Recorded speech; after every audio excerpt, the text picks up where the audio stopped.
Hi friends, welcome back to my channel Kindamutti. இன்னைக்கு நாம கோதுமை அல்வா எப்படி பண்றது அப்படினு பார்க்க போறோம். இதுக்கு நான் 1 கப் சர்க்கரை எடுத்துர்க்கேன்.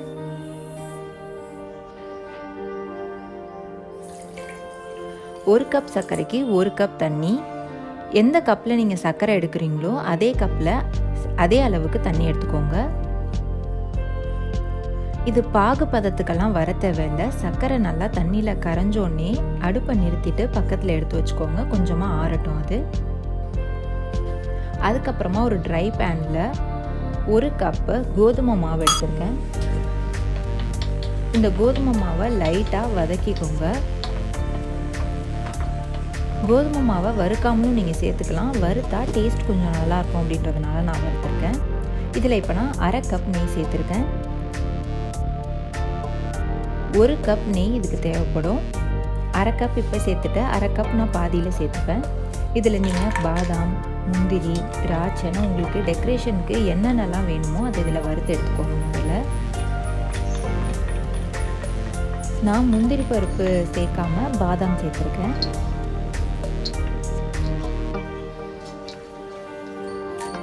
அதுக்கப்புறமா திராட்சை சேர்த்துருக்கேன்.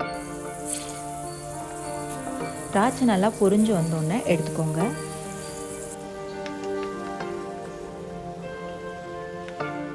இதுக்கப்புறமா இந்த நெய்யில் நம்ம வறுத்து வச்சுருக்கோம் இல்லையா, அந்த கோதுமை மாவை சேர்த்துக்கணும். கொஞ்சம் கொஞ்சமாக சேர்த்து கட்டி இல்லாமல் வதக்கிக்கோங்க.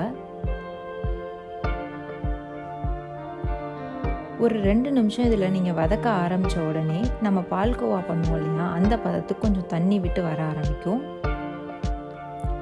இது ஒரு 5லிருந்து 8 நிமிஷம் வரைக்கும் நல்லா வதக்கிக்கோங்க.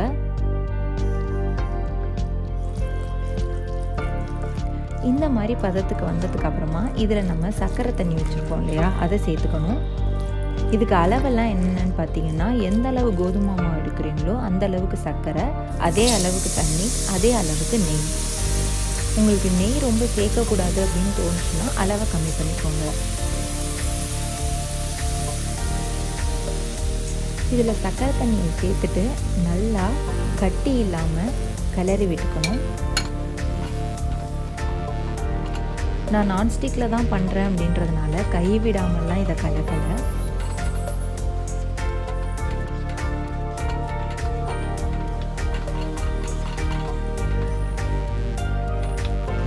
இதுக்கு அடுப்பை நீங்கள் மீடியம் ஹீட்லேயோ சிம்லேயோ வச்சு பண்ணால் போதும். இந்த மாதிரி இது ஹல்வா பதத்துக்கு மாறினோன்னு இன்னும் ஒரு 4லேருந்து 5 நிமிஷம் தேவைப்படும். ஹல்வா பதத்துக்கு வந்துடும். பார்த்தீங்களா, இந்த மாதிரி பேனில் ஒட்டாமல் வந்துச்சு அப்படின்னாலே உங்களுக்கு கரெக்டான பதத்துக்கு வந்துட்டு அப்படின்னு அர்த்தம்.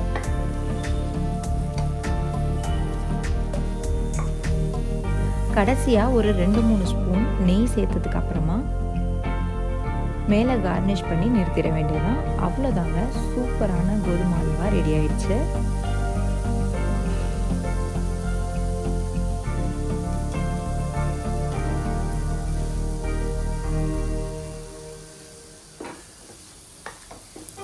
நீங்களும் இதை வீட்டில் செஞ்சு பார்த்துட்டு எப்படி இருக்குது அப்படின்னு கமெண்ட் செக்ஷனில் மென்ஷன் பண்ணுங்கள். இந்த வீடியோ உங்களுக்கு பிடிச்சிருந்ததுன்னா லைக் பண்ணுங்கள், ஷேர் பண்ணுங்கள். மறுபடியும் ஒரு நல்ல வீடியோவோட வந்து உங்களை சந்திக்கிறேன். அது வரைக்கும் பாய்.